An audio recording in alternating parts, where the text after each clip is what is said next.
The Bird's Christmas Carol by Kate Douglas Wiggin. Recording by Andrea Boltz. Chapter 1. A Little Snowbird. It was very early Christmas morning, and in the stillness of the dawn, with the soft snow falling on the housetops, a little child was born in the Bird household.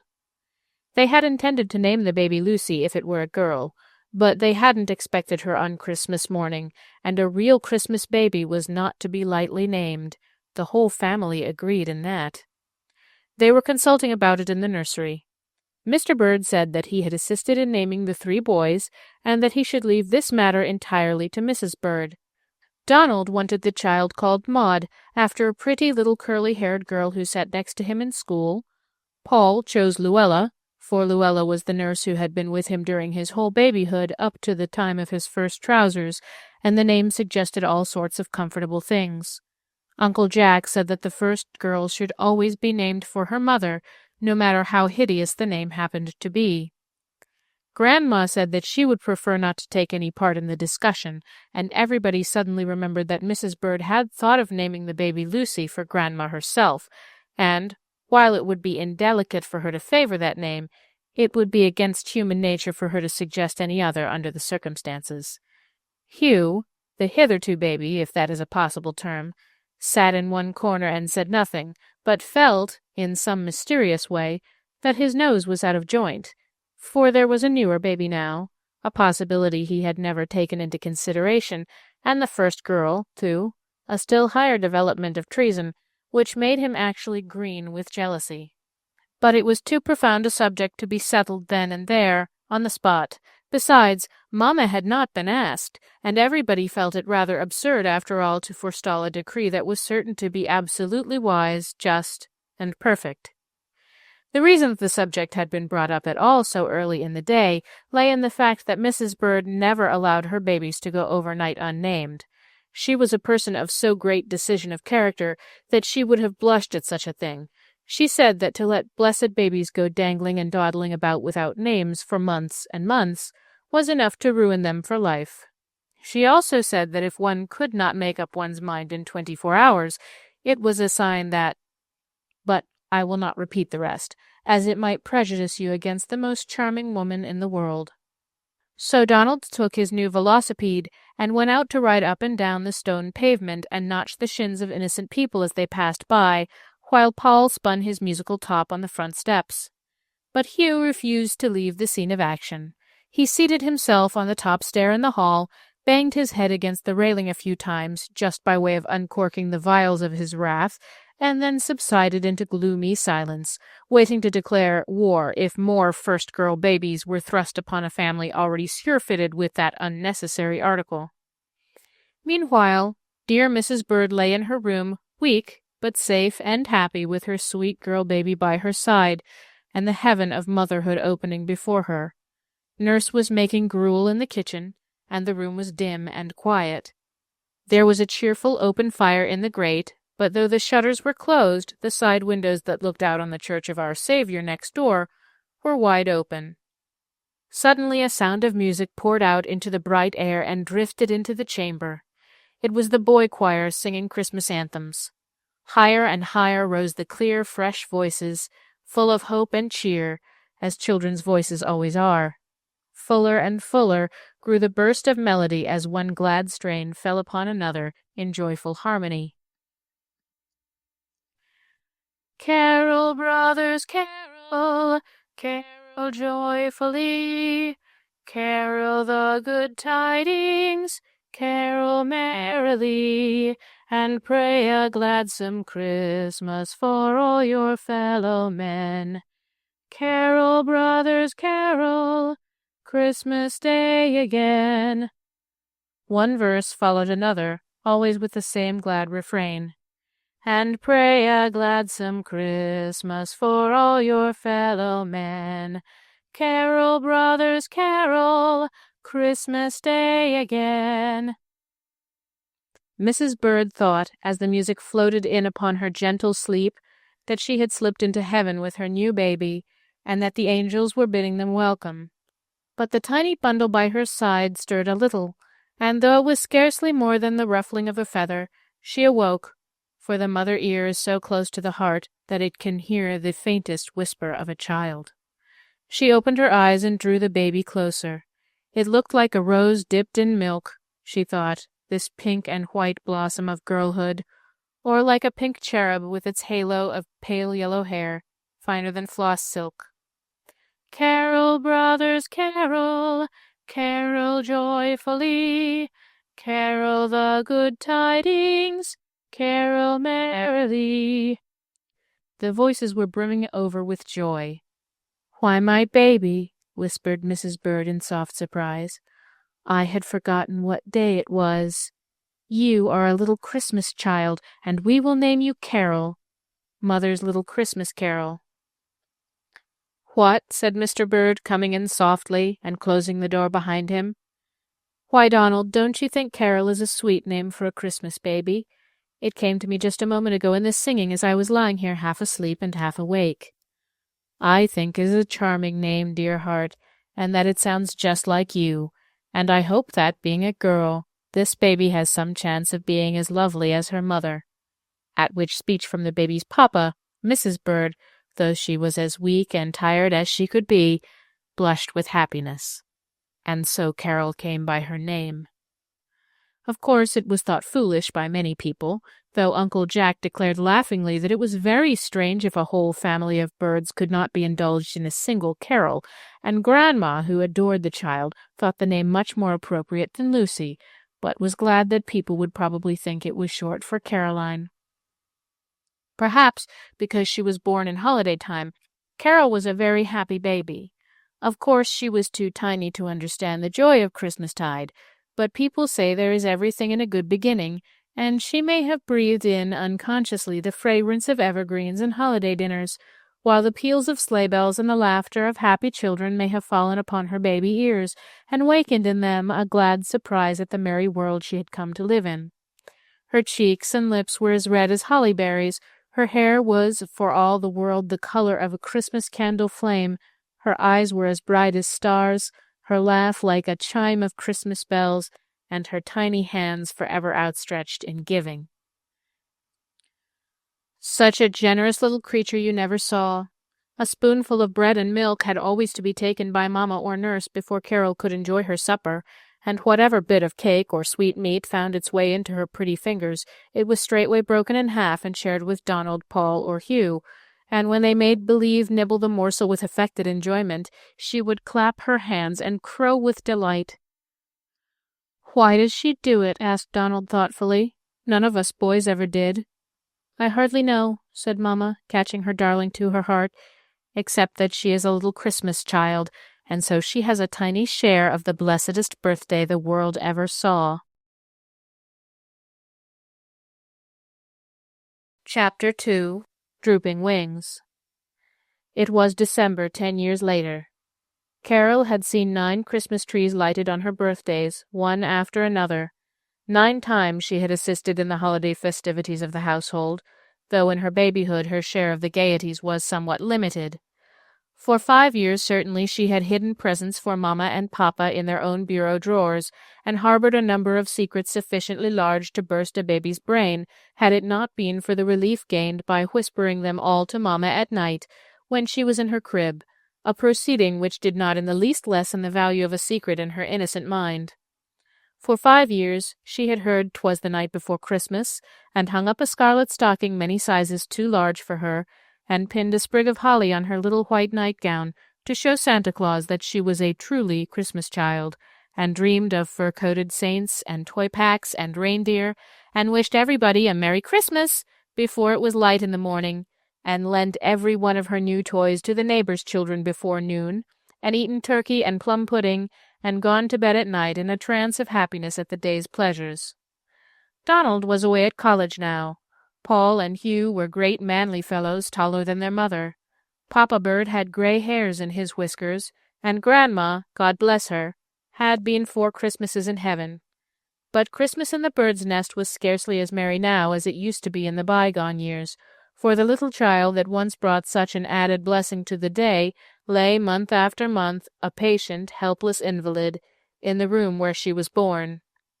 She had never been very strong in body, and it was with a pang of terror that her mother and father noticed, soon after she was 5 years old, that she began to limp, ever so slightly, to complain too often of weariness, and to nestle close to her mother, saying she would rather not go out to play, please. The illness was slight at first, and hope was always stirring in Mrs. Bird's heart. Carol would feel stronger in the summer-time, or she would be better when she had spent a year in the country, or she would outgrow it, or they would try a new physician. But by and by it came to be all too sure that no physician save one could make Carol strong again, and that no summer-time nor country air, unless it were the everlasting summer-time in a heavenly country, could bring back the little girl to health. The cheeks and lips that were once as red as holly berries faded to faint pink. The star-like eyes grew softer, for they often gleamed through tears, and the gay child laugh that had been like a chime of Christmas bells gave place to a smile so lovely, so touching, so tender and patient, that it filled every corner of the house with a gentle radiance that might have come from the face of the Christ-child himself. Love could do nothing, and when we have said that, we have said all, for it is stronger than anything else in the whole wide world. Mr. and Mrs. Bird were talking it over one evening when all the children were asleep. A famous physician had visited them that day and told them that sometime, it might be in 1 year, it might be in more, Carol would slip quietly off into heaven, whence she came. "Dear heart," said Mr. Bird, pacing up and down the library floor, "it is no use to shut our eyes to it any longer. Carol will never be well again. It almost seems as if I could not bear it when I think of that loveliest child doomed to lie there day after day, and what is still more, to suffer pain that we are helpless to keep away from her. Merry Christmas indeed. It gets to be the saddest day in the year to me." And poor Mr. Bird sank into a chair by the table and buried his face in his hands to keep his wife from seeing the tears that would come in spite of all his efforts. "But, Donald, dear," said sweet Mrs. Bird with trembling voice, "Christmas Day may not be so merry with us as it used, but it is very happy, and that is better, and very blessed, and that is better yet. I suffer chiefly for Carol's sake, but I have almost given up being sorrowful for my own. I am too happy in the child, and I see too clearly what she has done for us and for our boys." "That's true, bless her sweet heart," said Mr. Bird. "She has been better than a daily sermon in the house ever since she was born, and especially since she was taken ill." Yes, Donald and Paul and Hugh were 3 strong, willful, boisterous boys, but you seldom see such tenderness, devotion, thought for others, and self-denial in lads of their years. A quarrel or a hot word is almost unknown in this house. Why? Carol would hear it, and it would distress her. She is so full of love and goodness. The boys study with all their might and main. Why? Partly, at least, because they like to teach Carol, and amuse her by telling her what they read. When the seamstress comes, she likes to sew in Miss Carol's room, because there she forgets her own troubles, which, heaven knows, are sore enough. And as for me, Donald, I am a better woman every day for Carol's sake. I have to be her eyes, ears, feet, hands, her strength, her hope, and she, my own little child, is my example." "I was wrong, dear heart," said Mr. Bird more cheerfully. "We will try not to repine, but to rejoice instead, that we have an angel of the house like Carol." "And as for her future," Mrs. Bird went on, "I think we need not be over-anxious. I feel as if she did not belong altogether to us, and when she has done what God sent her for, He will take her back to Himself, and it may not be very long." Here it was poor Mrs. Bird's turn to break down, and Mr. Bird's turn to comfort her. Chapter 3. The Bird's Nest. Carol herself knew nothing of motherly tears and fatherly anxieties. She lived on peacefully in the room where she was born. But you never would have known that room, for Mr. Bird had a great deal of money, and though he felt sometimes as if he wanted to throw it all in the ocean, since it could not buy a strong body for his little girl, yet he was glad to make the place she lived in just as beautiful as it could be made. The room had been extended by the building of a large addition that hung out over the garden below, and was so filled with windows that it might have been a conservatory. The ones on the side were thus still nearer the little church of Our Saviour than they used to be. Those in front looked out on the beautiful harbor, and those in the back commanded a view of nothing in particular but a little alley. Nevertheless, they were pleasantest of all to Carol, for the Ruggles family lived in the alley, and the 9 little middle-sized and big Ruggles children were the source of inexhaustible interest. The shutters could all be opened, and Carol could take a real sun-bath in this lovely house, or they could all be closed when the dear head ached or the dear eyes were tired. The carpet was of soft gray, with clusters of green bay and holly leaves. The furniture was of white wood, on which an artist had painted snow scenes, and Christmas trees, and groups of merry children ringing bells and singing carols. Donald had made a pretty polished shelf and screwed it on to the outside of the footboard, and the boys always kept this full of blooming plants, which they changed from time to time. The headboard, too, had a bracket on either side, where there were pots of maidenhair ferns. Lovebirds and canaries hung in their golden houses in the windows, and they, poor caged things, could hop as far from their wooden perches as Carol could venture from her little white bed. On one side of the room was a bookcase filled with hundreds, yes, I mean it, with hundreds and hundreds of books.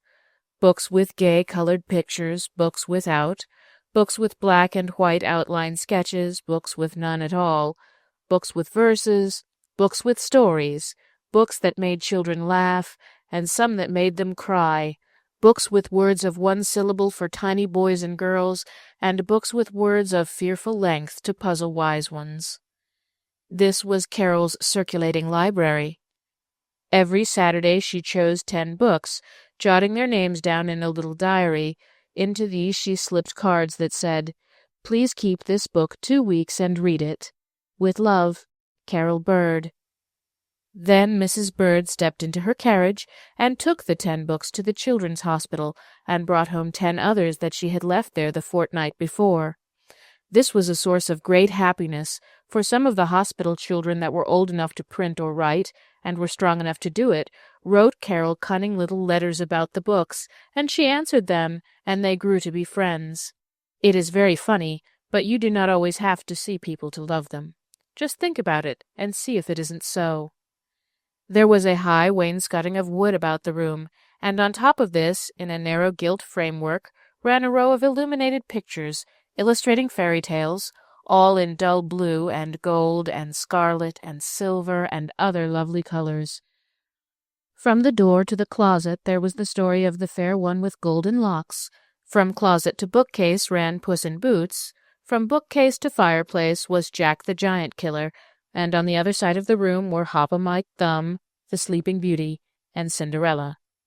Then there was a great closet full of beautiful things to wear, but they were all dressing gowns and slippers and shawls, and there were drawers full of toys and games, but they were such as you could play with on your lap. There were no 9-pins, nor balls, nor bows and arrows, nor bean-bags, nor tennis rackets, but after all, other children needed these more than Carol Bird, for she was always happy and contented whatever she had or whatever she lacked, and after the room had been made so lovely for her on her 8th Christmas, she always called herself in fun a bird of paradise. On these particular December days, she was happier than usual, for Uncle Jack was coming from Europe to spend the holidays. Dear, funny, jolly, loving, wise Uncle Jack, who came every 2 or 3 years, and brought so much joy with him that the world looked as black as a thundercloud for a week after he went away again. The mail had brought this letter. London, November 28th, 1880. Wish you a Merry Christmas, you dearest birdlings in America. Preen your feathers and stretch the bird's nest a little, if you please, and let Uncle Jack in for the holidays.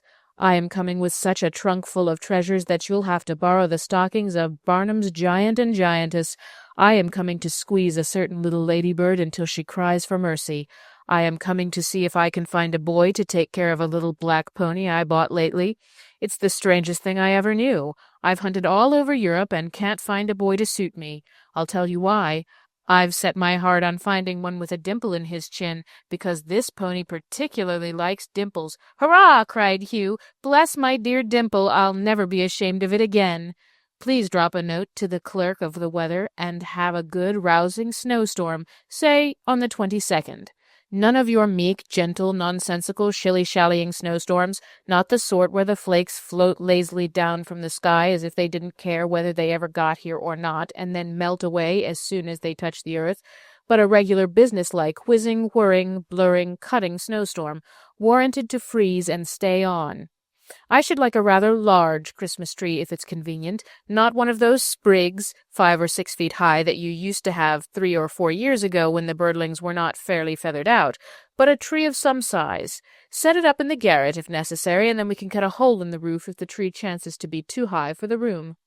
Tell Bridget to begin to fatten a turkey. Tell her by the 20th of December that turkey must not be able to stand on its legs for fat, and then on the next 3 days she must allow it to recline easily on its side and stuff it to bursting. 1 ounce of stuffing beforehand is worth a pound afterwards. The pudding must be unusually huge and darkly, deeply, lugubriously black in color. It must be stuck so full of plums that the pudding itself will ooze out into the pan and not be brought on to the table at all. I expect to be there by the 20th to manage these little things, remembering it is the early bird that catches the worm, but give you the instructions in case I should be delayed. And Carol must decide on the size of the tree. She knows best. She was a Christmas child, and she must plead for the snowstorm. The clerk of the weather may pay some attention to her, and she must look up the boy with the dimple for me. She's likelier to find him than I am this minute. She must advise about the turkey, and Bridget must bring the pudding to her bedside and let her drop every separate plum into it and stir it once for luck, or I'll not eat a single slice. For Carol is the dearest part of Christmas to Uncle Jack, and he'll have none of it without her. She is better than all the turkeys and puddings and apples and spare ribs and wreaths and garlands and mistletoe and stockings and chimneys and sleigh bells in Christendom. She is the very sweetest Christmas carol that was ever written, said, sung, or chanted, and I am coming, as fast as ships and railway trains can carry me, to tell her so. Carol's joy knew no bounds. Mr. and Mrs. Bird laughed like children and kissed each other for sheer delight, and when the boys heard it, they simply whooped like wild Indians until the Ruggles family, whose backyard joined their house, gathered at the door and wondered what was up in the big house. Chapter 4. Birds of a Feather Flock Together. Uncle Jack really did come on the 20th. He was not detained by business, nor did he get left behind, nor snowed up, as frequently happens in stories, and in real life too, I am afraid. The snowstorm came also, and the turkey nearly died a natural and premature death from overeating. Donald came too, Donald with a line of down upon his upper lip, and Greek and Latin on his tongue, and stores of knowledge in his handsome head, and stories. Bless me, you couldn't turn over a chip without reminding Donald of something that happened at college. One or the other was always at Carol's bedside, for they fancied her paler than she used to be, and they could not bear her out of sight. It was Uncle Jack, though, who sat beside her in the winter twilights. The room was quiet and almost dark, save for the snowlight outside, and the flickering flame of the fire that danced over the sleeping beauty's face, and touched the fair one's golden locks with ruddier glory. Carol's hand, all too thin and white these latter days, lay close clasped in Uncle Jack's, and they talked together quietly of many, many things. "I want to tell you about my plans for Christmas this year, Uncle Jack," said Carol on the first evening of his visit, "because it will be the loveliest one I ever had. The boys laugh at me for caring so much about it, but it isn't altogether because it is Christmas, nor because it is my birthday, but long, long ago, when I first began to be ill, I used to think, the first thing when I waked on Christmas morning, today is Christ's birthday, and mine. I did not put the words close together, because that made it seem too bold, but first I thought Christ's birthday, and then in a minute, softly to myself, and mine. Christ's birthday, and mine. And so I do not quite feel about Christmas as other girls do. Mamma says she supposes that ever so many other children have been born on that day. I often wonder where they are, Uncle Jack, and whether it is a dear thought to them, too, or whether I am so much in bed, and so often alone, that it means more to me. Oh, I do hope that none of them are poor, or cold, or hungry, and I wish, they were all as happy as I, because they are my little brothers and sisters. Now, Uncle Jack, dear, I am going to try and make somebody happy every single Christmas that I live, and this year it is going to be the Ruggleses in the rear. That large and interesting brood of children in the little house at the end of the back garden? Yes, isn't it nice to see so many together? We ought to call them the Ruggles children, of course, but Donald began talking of them as the Ruggleses in the rear, and Papa and Mamma took it up, and now we cannot seem to help it. The house was built for Mr. Carter's coachman, but Mr. Carter lives in Europe, and the gentleman who rents his place doesn't care what happens to it, and so this poor Irish family came to live there. When they first moved in, I used to sit in my window and watch them play in their backyard. They are so strong and jolly and good-natured. And then one day I had a terrible headache, and Donald asked them if they would please not scream quite so loud, and they explained that they were having a game of circus, but that they would change and play deaf and dumb school all the afternoon. "Ha, ha, ha!" laughed Uncle Jack. "What an obliging family, to be sure!" Yes, we all thought it very funny, and I smiled at them from the window when I was well enough to be up again. Now Sarah Maud comes to her door when the children come home from school, and if Mamma nods her head yes, that means Carol is very well, and then you ought to hear the little Ruggleses yell. I believe they try to see how much noise they can make, but if Mamma shakes her head no, they always play at quiet games. Then one day Carrie, my pet canary, flew out of her cage, and Peter Ruggles caught her and brought her back, and I had him up here in my room to thank him. Is Peter the oldest? No, Sarah Maud is the oldest. She helps do the washing, and Peter is the next. He is a dressmaker's boy. And which is the pretty little red-haired girl? That's Kitty. And the fat youngster? Baby Larry. And that freckled one? Now don't laugh. That's Peoria. Carol, you are joking. No, really, Uncle dear. She was born in Peoria, that's all. And is the next boy Oshkosh? No, laughed Carol. The others are Susan and Clement and Eily and Cornelius. How did you ever learn all their names? Well, I have what I call a window school. It is too cold now, but in warm weather I am wheeled out on my little balcony, and the Ruggleses climb up and walk along our garden fence and sit down on the roof of our carriage house. That brings them quite near, and I read to them and tell them stories. On Thanksgiving Day they came up for a few minutes. It was quite warm at 11 o'clock, and we told each other what we had to be thankful for, but they gave such queer answers that Papa had to run away for fear of laughing, and I couldn't understand them very well.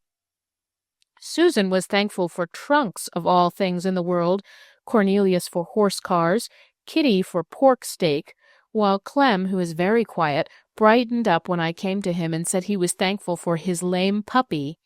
Wasn't that pretty? It might teach some of us a lesson, mightn't it, little girl? That's what Mamma said. Now I'm going to give this whole Christmas to the Ruggleses, and Uncle Jack, I earned part of the money myself. You did, my bird, how? Well, you see, it could not be my own Christmas if Papa gave me all the money, and I thought to really keep Christ's birthday I ought to do something of my very own, and so I talked with Mamma. Of course, she thought of something lovely. She always does. Mamma's head is just brimming over with lovely thoughts, and all I have to do is ask, and out pops the very one I want. This thought was to let her write down, just as I told her, a description of how a little girl lived in her own room 3 years, and what she did to amuse herself, and we sent it to a magazine and got $25 for it. Just think! Well, well, cried Uncle Jack. My little girl a real author. And what are you going to do with this wonderful own money of yours? I shall give the 9 Ruggleses a grand Christmas dinner here in this very room. That will be Papa's contribution, and afterwards a beautiful Christmas tree fairly blooming with presents. That will be my part, for I have another way of adding to my $25, so that I can buy everything I like. I should like it very much if you would sit at the head of the table, Uncle Jack, for nobody could ever be frightened of you, you dearest, dearest, dearest thing that ever was. Mamma is going to help us, but Papa and the boys are going to eat together downstairs, for fear of making the little Ruggleses shy, and after we've had a merry time with the tree we can open my window and all listen together to the music at the evening church service, if it comes before the children go. I have written a letter to the organist, and asked him if I might have the 2 songs I like best. Will you see if it is all right? Bird's Nest, December 21st, 1880. Dear Mr. Wilkie, I am the little sick girl who lives next door to the church, and, as I seldom go out, the music on practice days and Sundays is one of my greatest pleasures. I want to know if you can let the boys sing Carol, Brothers, Carol on Christmas night, and if the one who sings My Ain Country so beautifully may please sing that too. I think it is the loveliest song in the world, but it always makes me cry, doesn't it you? If it isn't too much trouble, I hope they can sing them both quite early, as after 10 o'clock I may be asleep. Yours respectfully, Carol Bird. P.S. The reason I like Carol, Brothers, Carol is because the choir boys sang it 11 years ago, the morning I was born, and put it into Mamma's head to call me Carol. She didn't remember then that my other name would be Bird, because she was half asleep, and couldn't think of but one thing at a time.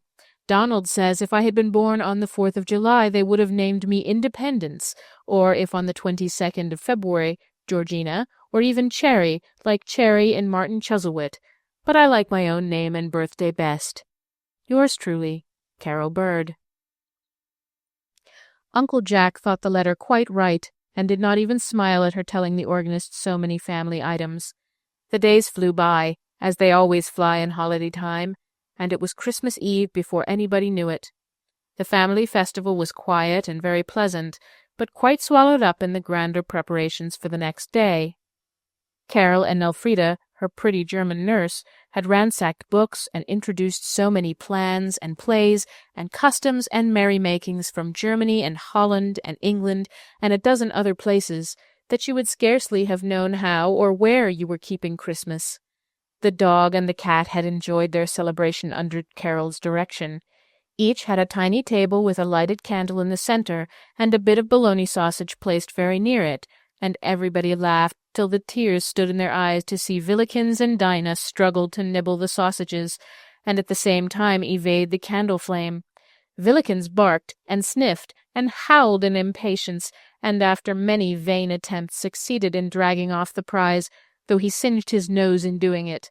Dinah, meanwhile, watched him placidly, her delicate nostrils quivering with expectation, and after all excitement had subsided, walked with dignity to the table, her beautiful gray satin tail sweeping behind her, and, calmly putting up one velvet paw, drew the sausage gently down, and walked out of the room without turning a hair, so to speak. Elfrida had scattered handfuls of seeds over the snow in the garden, that the wild birds might have a comfortable breakfast next morning, and had stuffed bundles of dried grasses in the fireplaces, so that the reindeer of Santa Claus could refresh themselves after their long gallops across country. This was really only done for fun, but it pleased Carol.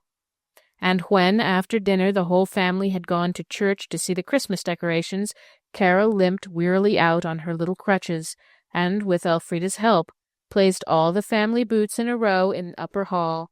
That was to keep the dear ones from quarreling all through the year. There were Papa's stout top boots, Mamma's pretty buttoned shoes next, then Uncle Jack's, Donald's, Paul's, and Hugh's, and at the end of the line her own little white worsted slippers. Last and sweetest of all, like the little children in Austria, she put a lighted candle in her window to guide the dear Christ-child, lest he should stumble in the dark night as he passed up the deserted street.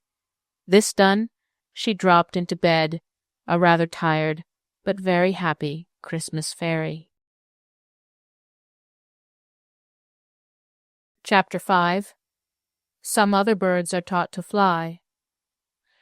Before the earliest Ruggles could wake and toot his 5-cent tin horn, Mrs. Ruggles was up and stirring about the house, for it was a gala day in the family. Gala day! I should think so! Were not her 9 children invited to a dinner party at the great house, and weren't they going to sit down free and equal with the mightiest in the land? She had been preparing for this grand occasion ever since the receipt of the invitation, which, by the way, had been speedily enshrined in an old photograph frame and hung under the looking-glass in the most prominent place in the kitchen, where it stared the occasional visitor directly in the eye and made him pale with envy.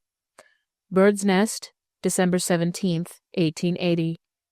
Dear Mrs. Ruggles, I am going to have a dinner party on Christmas Day, and would like to have all of your children come. I want them every one, please, from Sarah Maud to baby Larry. Mamma says dinner will be at 5:30, and the Christmas tree at 7, so you may expect them home at 9 o'clock.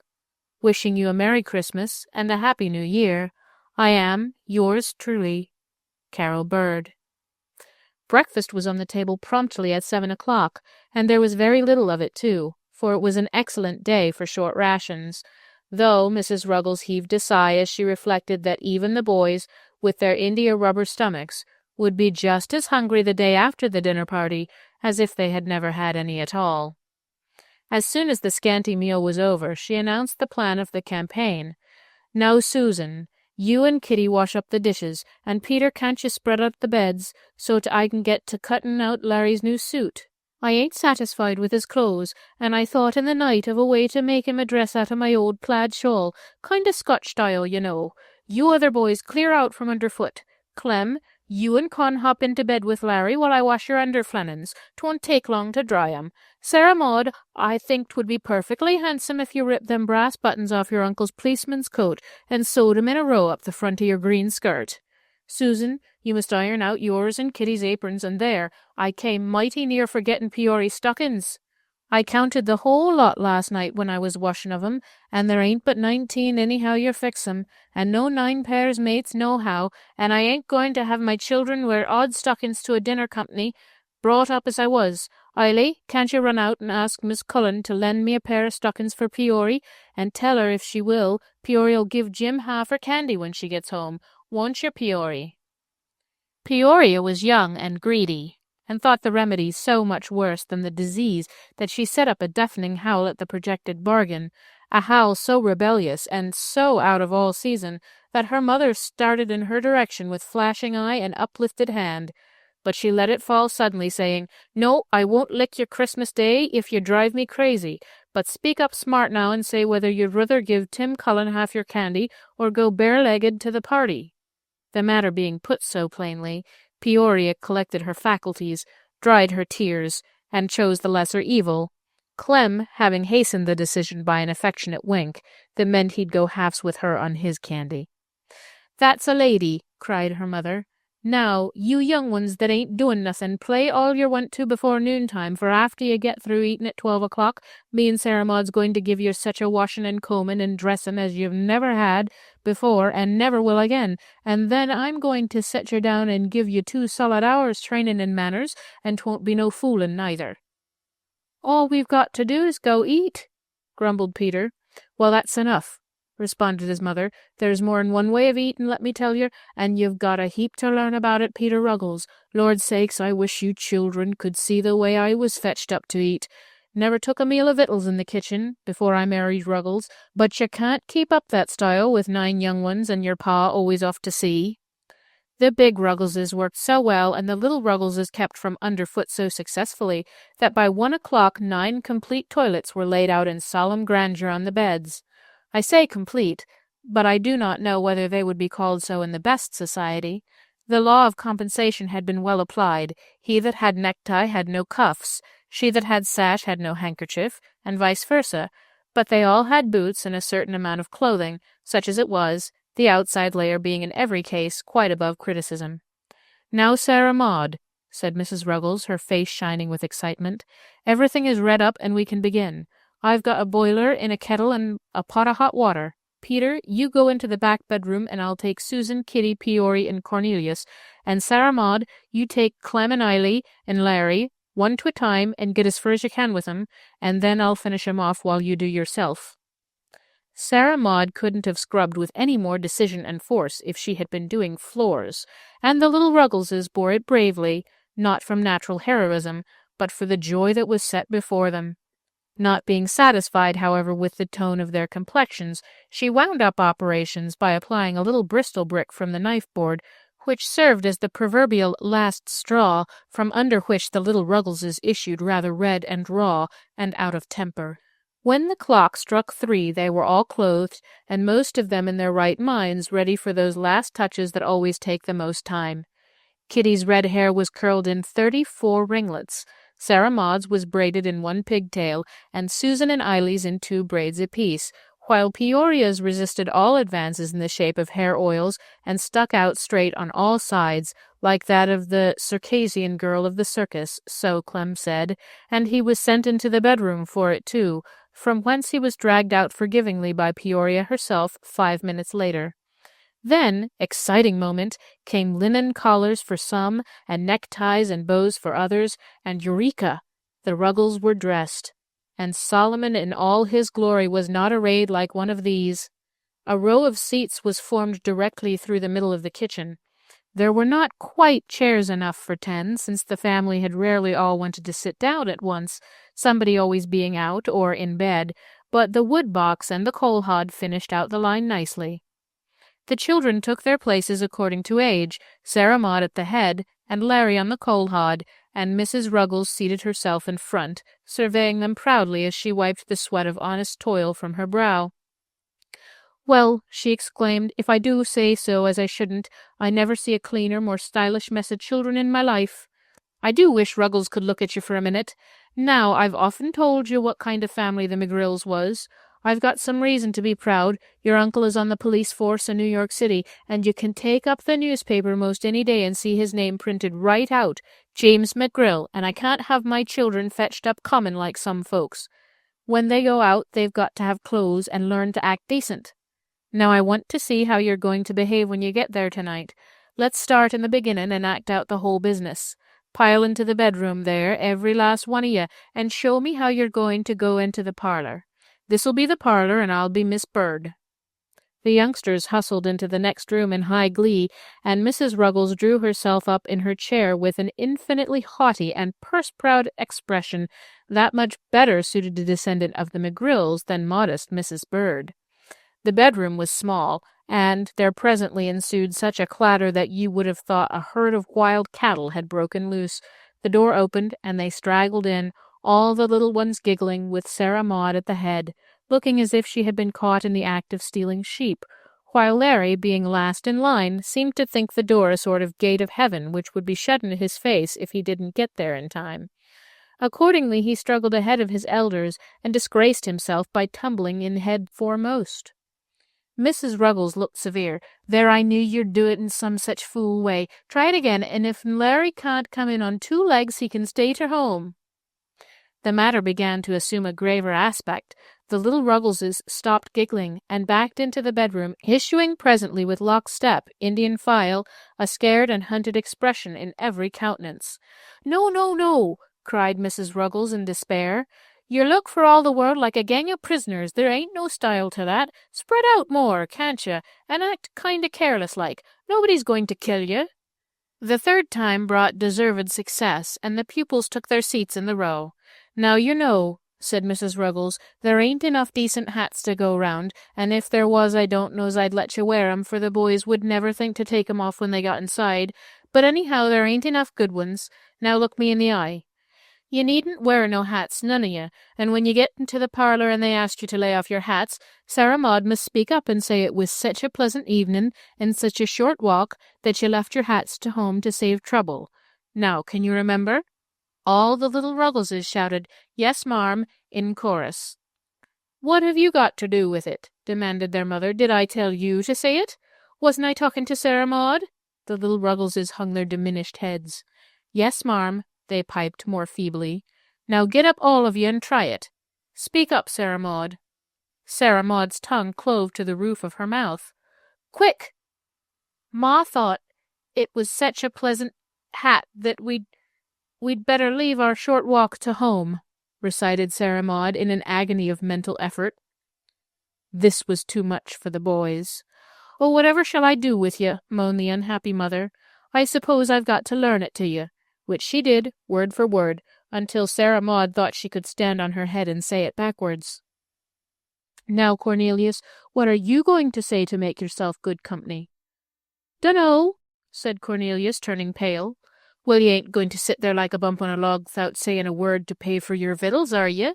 Ask Miss Bird how she's feeling this evening, or if Mr. Bird's having a busy season or something like that. Now we'll make believe we've got to the dinner. That won't be so hard, 'cause you'll have something to do. It's awful bothersome to stand round and act stylish. If they have napkins, Sarah Maud down to Peory may put 'em in their laps, and the rest of you can tuck 'em into your necks. Don't eat with your fingers. Don't grab no victuals off one another's plates. Don't reach out for nothing but wait till you're asked, and if you never get asked, don't get up and grab it. Don't spill nothing on the tablecloth, or like's not Miss Bird'll send you away from the table. Now we'll try a few things to see how they go. Mr. Clement, do you eat cranberry sarse?" "Bet your life!" cried Clem, who, not having taken in the idea exactly, had mistaken this for an ordinary family question. "Clement Ruggles, do you mean to tell me that you'd say that to a dinner party? I'll give you one more chance, Mr. Clement. Will you take some of the cranberry?" "Yes, marm, thank you kindly, if you happen to have any handy." "Very good indeed. Mr. Peter, do you speak for white or dark meat?" "I ain't particular as ter colour. Anything that nobody else wants will suit me," answered Peter with his best air. "First rate. Nobody could speak more genteel than that. Miss Kitty, will you have hard or soft sarse with your pudding?" "A little of both, if you please, and I'm much obliged," said Kitty with decided ease and grace, at which all the other Ruggleses pointed the finger of shame at her, and Peter grunted expressively that their meaning might not be mistaken. "You just stop your grunting, Peter Ruggles, that was all right. I wish I could get it into your heads that it ain't so much what you say as the way you say it. Either you and Larry's too little to train, so you just look at the rest and do as they do, and the Lord have mercy on you and help you to act decent. Now, is there anything more you'd like to practice?" "If you tell me one more thing, I can't set up and eat," said Peter gloomily. "I'm so cram-full of manners now, I'm ready to burst out no dinner at all." "Me too," chimed Cornelius. "Well, I'm sorry for you both," rejoined Mrs. Ruggles sarcastically. "If the amount of manners you've got on hand now troubles you, you're dreadful easy hurt. Now, Sarah Maud, after dinner, about once in so often, you must say, 'I guess we'd better be going.' And if they say, 'Oh, no, sit a while longer,' you can stay. But if they don't say nothing, you've got to get up and go. Can you remember?" About once in so often. Could any words in the language be fraught with more terrible and wearing uncertainty? "Well," answered Sarah Maud mournfully, "seems as if this whole dinner party sat right square on top of me. Maybe I could manage my own manners, but to manage 9 manners is worse than staying to home." "Oh, don't fret," said her mother good-naturedly. "I guess you'll get along. I wouldn't mind if folks would only say, 'Oh, children will be children,' but they won't. They'll say, 'Land o' goodness, who fetched them children up?' Now it's 5:15. You can go, and whatever you do, don't forget your mother was a McGrill." Chapter 6. When the pie was opened, the birds began to sing. The children went out the back door quietly, and were presently lost to sight, Sarah Maud slipping and stumbling along absent-mindedly as she recited under her breath, "It was such a pleasant evening, and such a short walk, that we thought we'd leave our hats to home." Peter rang the doorbell, and presently a servant admitted them, and whispering something in Sarah's ear, drew her downstairs into the kitchen. The other Ruggleses stood in horror-stricken groups as the door closed behind their commanding officer, but there was no time for reflection, for a voice from above was heard, saying, "Come right upstairs, please." Theirs not to make reply, theirs not to reason why, theirs but to do or die. Accordingly, they walked upstairs, and Elfrida, the nurse, ushered them into a room more splendid than anything they had ever seen. But oh, woe! Where was Sarah Maud?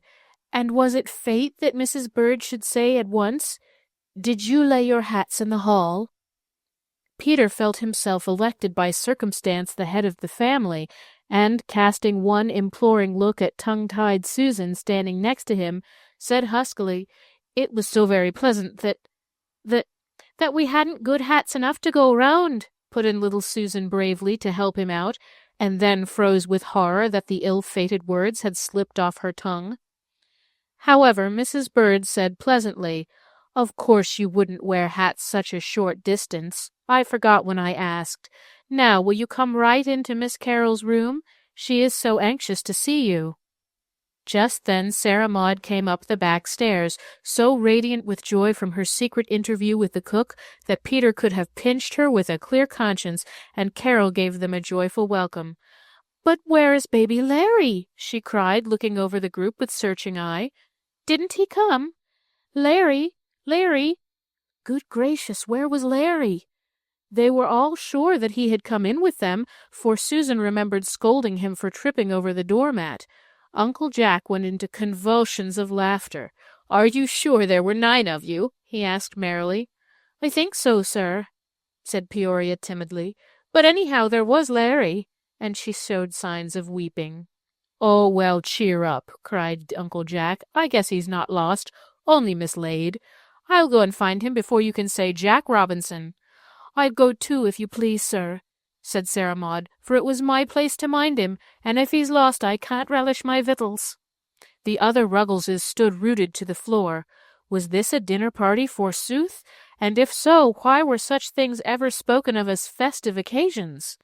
Sarah Maud went out through the hall, calling, "Larry! Larry!" and without any interval of suspense a thin voice piped up from down below, "Here I be." The truth was that Larry, being deserted by his natural guardian, dropped behind the rest and wriggled into the hat tree to wait for her, having no notion of walking unprotected into the jaws of a dinner party. Finding that she did not come, he tried to crawl from his refuge and call somebody, when, dark and dreadful ending to a tragic day, he found that he was much too intertwined with umbrellas and canes to move a single step. He was afraid to yell. When I have said this of Larry Ruggles, I have pictured a state of helpless terror that ought to wring tears from every eye, and the sound of Sarah Maud's beloved voice some seconds later was like a strain of angel music in his ears. Uncle Jack dried his tears, carried him upstairs, and soon had him in breathless fits of laughter, while Carol so made the other Ruggleses forget themselves that they were soon talking like accomplished diners out. Carol's bed had been moved into the farthest corner of the room, and she was lying on the outside, dressed in a wonderful soft white wrapper. Her golden hair fell in soft fluffy curls over her white forehead and neck, her cheeks flushed delicately, her eyes beamed with joy, and the children told their mother afterwards that she looked as beautiful as the pictures of the Blessed Virgin. There was great bustle behind a huge screen in another part of the room, and at 5:30 this was taken away, and the Christmas dinner table stood revealed. What a wonderful sight it was to the poor little Ruggles children, who ate their sometimes scanty meals on the kitchen table. It blazoned with tall-colored candles, it gleamed with glass and silver, it blushed with flowers, it groaned with good things to eat, so it was not strange that the Ruggleses, forgetting that their mother was a McGrill, shrieked in admiration of the fairy spectacle. But Larry's behavior was the most disgraceful, for he stood not upon the order of his going, but went at once for a high chair that pointed unmistakably to him, climbed up like a squirrel, gave a comprehensive look at the turkey, clapped his hands in ecstasy, rested his fat arms on the table, and cried with joy, "I beat the whole lot of yer!" Carol laughed until she cried, giving orders. Meanwhile, Uncle Jack, please sit at the head, Sarah Maud at the foot, and that will leave 4 on each side. Mamma is going to help Elfrida, so that the children need not look after each other, but just have a good time. A sprig of holly lay by each plate, and nothing would do but each little Ruggles must leave his seat and have it pinned on by Carol, and as each course was served, one of them pleaded to take something to her. There was hurrying to and fro, I can assure you, for it is quite a difficult matter to serve a Christmas dinner on the 3rd floor of a great city house, but if every dish had had to be carried up a rope ladder, the servants would gladly have done so. There was turkey and chicken, with delicious gravy and stuffing, and there were 6 vegetables with cranberry jelly and celery and pickles, and as for the way these delicacies were served, the Ruggleses never forgot it as long as they lived. Peter nudged Kitty, who sat next to him, and said, "Look, will yer, every fellow's got his own particular butter. I s'pose that's to show you can eat that much and no more. No, it ain't neither, for that pig of a Peory's just getting another helping." "Yes," whispered Kitty, "and the napkins is marked with big red letters. I wonder if that's so nobody'll nip 'em. And oh, Peter, look at the pictures painted right onto the dishes. Did ye ever?" "The plums is all took out of my cranberry sarse, and it's fritzed to a stiff gel," shouted Peoria in wild excitement. "Hi-yah! I got a wishbone," sung Larry, regardless of Sarah Maud's frown, after which she asked to have his seat changed, giving as excuse that he generally sat beside her and would feel strange, the true reason being that she desired to kick him gently under the table whenever he passed what might be termed the McGrill line. "I declare to goodness," murmured Susan on the other side, "there's so much to look at, I can't scarcely eat nothing." "Bet your life I can," said Peter, who had kept one servant busily employed ever since he sat down, for, luckily, no one was asked by Uncle Jack whether he would have a second helping, but the dishes were quietly passed under their noses, and not a single Ruggles refused anything that was offered him, even unto the 7th time. Then, when Carol and Uncle Jack perceived that more turkey was a physical impossibility, the meats were taken off and the dessert was brought in, a dessert that would have frightened a strong man after such a dinner as had preceded it. Not so the Ruggleses, for a strong man is nothing to a small boy, and they kindled to the dessert as if the turkey had been a dream, and the 6 vegetables an optical delusion. There was plum pudding and mince pie and ice cream, and there were nuts and raisins and oranges. Kitty chose ice cream, explaining that she knew it by sight, but hadn't never tasted none. But all the rest took the entire variety without any regard to consequences. "My dear child," whispered Uncle Jack as he took Carol an orange, "there is no doubt about the necessity of this feast, but I do advise you after this to have them twice a year, or quarterly perhaps, for the way they eat is positively dangerous. I assure you I tremble for that terrible Peoria. I'm going to run races with her after dinner." "Never mind," laughed Carol. "Let them eat for once. It does my heart good to see them, and they shall come oftener next year." The feast being over, the Ruggleses lay back in their chairs languidly, and the table was cleared in a trice. Then a door was opened into the next room, and there, in a corner facing Carol's bed, which had been wheeled as close as possible, stood the brilliantly lighted Christmas tree, glittering with gilded walnuts and tiny silver balloons, and wreathed with snowy chains of popcorn. The presents had been bought mostly with Carol's money, and were selected after long consultations with Mrs. Bird. Each girl had a blue knitted hood, and each boy a red crocheted comforter, all made by Mamma, Carol, and Elfrida, "because if you buy everything, it doesn't show so much love," said Carol. Then every girl had a pretty plaid dress of a different color, and every boy a warm coat of the right size. Here the useful presents stopped, and they were quite enough, but Carol had pleaded to give them something for fun. "I know they need the clothes," she had said when they were talking over the matter just after Thanksgiving, "but they don't care much for them after all. Now, Papa, won't you please let me go without part of my presents this year, and give me the money they would have cost, to buy something to amuse them?" "You can have both," said Mr. Bird promptly. "Is there any need of my little girl's going without her Christmas, I should like to know? Spend all the money you like." "But that isn't the thing," objected Carol, nestling close to her father. "It wouldn't be mine. What is the use? Haven't I almost everything already, and am I not the happiest girl in the world this year with Uncle Jack and Donald at home? Now, Papa, you know very well it is more blessed to give than to receive. Then why won't you let me do it? You never look half as happy when you are getting your presents as when you are giving us ours. Now, Papa, submit, or I shall have to be very firm and disagreeable with you." "Very well, Your Highness, I surrender." "That's a dear, Papa. Now, what were you going to give me? Confess." "A bronze figure of Santa Claus, and in the little round belly that shakes when he laughs like a bowl full of jelly is a wonderful clock. Oh, you would never give it up if you could see it." "Nonsense," laughed Carol. "As I never have to get up to breakfast, nor go to bed, nor catch trains, I think my old clock will do very well. Now, Mamma, what were you going to give me?" "Oh, I hadn't decided." a few more books, and a gold thimble, and a smelling bottle, and a music box." "Poor Carol," laughed the child merrily. "She can afford to give up these lovely things, for there will still be left Uncle Jack and Donald and Paul and Hugh and Uncle Rob and Aunt Elsie and a dozen other people." So Carol had her way, as she generally did, but it was usually a good way, which was fortunate under the circumstances, and Sarah Maud had a set of Miss Alcott's books, and Peter a modest silver watch, Cornelius a tool chest, Clement a dog-house for his lame puppy, Larry a magnificent Noah's Ark, and each of the little girls a beautiful doll. You can well believe that everybody was very merry and very thankful. All the family, from Mr. Bird down to the cook, said they had never seen so much happiness in the space of 3 hours, but it had to end, as all things do.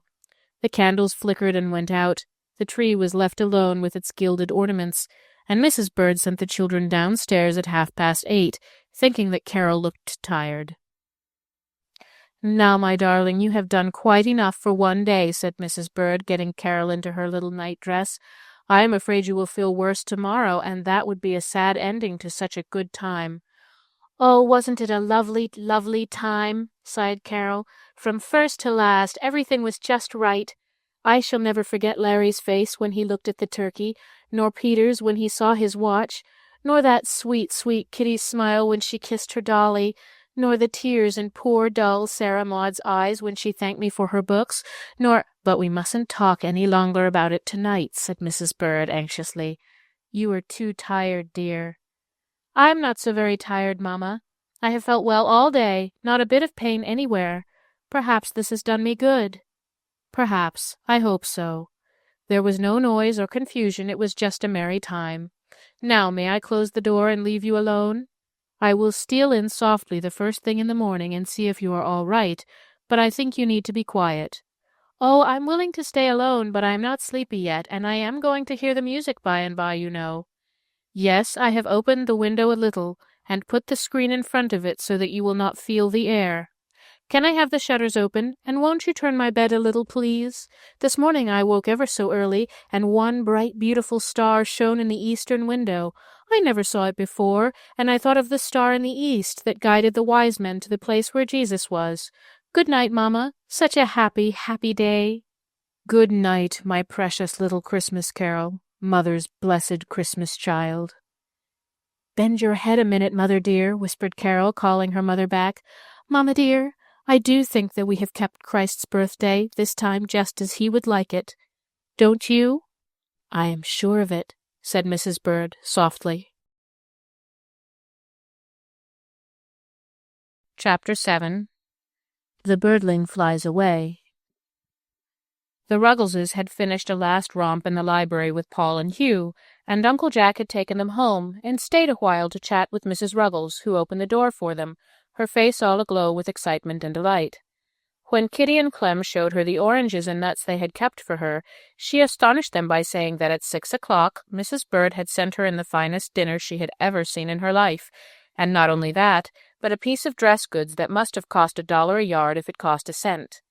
As Uncle Jack went down the little porch, he looked back into the window for a last glimpse of the family, as the children gathered about their mother, showing their beautiful presents again and again, and then upward to a window in the great house yonder. "A little child shall lead them," he thought. "Well, if anything ever happens to Carol, I will take the Ruggleses under my wing." "Softly, Uncle Jack," whispered the boys as he walked into the library a little while later. "We are listening to the music in the church.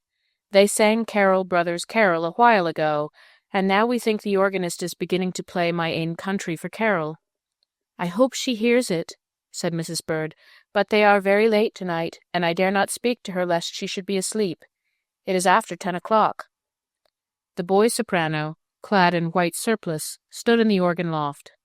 The lamp shone full upon his crown of fair hair, and his pale face, with its serious blue eyes, looked paler than usual. Perhaps it was something in the tender thrill of the voice, or in the sweet words, but there were tears in many eyes, both in the church and in the great house next door.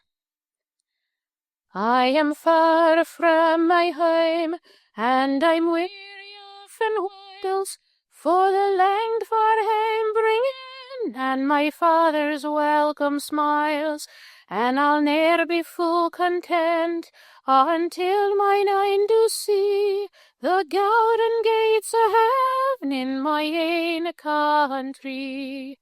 The earth is decked with flowers, moony-tinted, fresh and gay, and the birdies warble blithely, for my father made them say.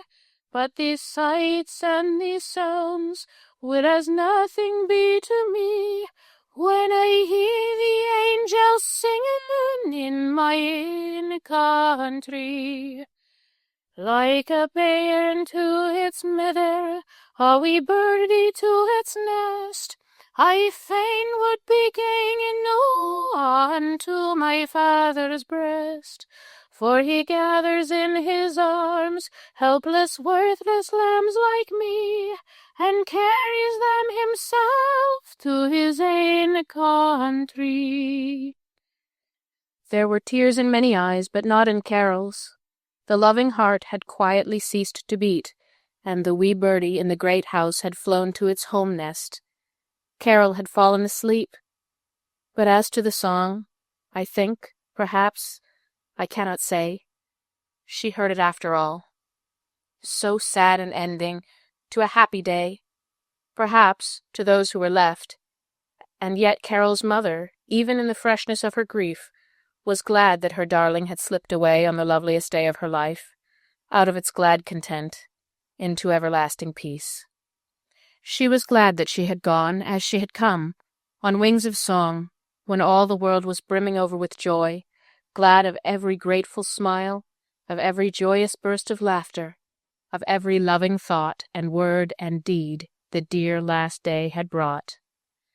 Sadness reigned, it is true, in the little house behind the garden, and one day poor Sarah Maud, with a courage born of despair, threw on her hood and shawl, walked straight to a certain house a mile away, dashed up the marble steps and into good Dr. Bartle's office, falling at his feet as she cried, "Oh, sir, it was me and our children that went to Miss Carol's last dinner party, and if we made her worse we can't never be happy again."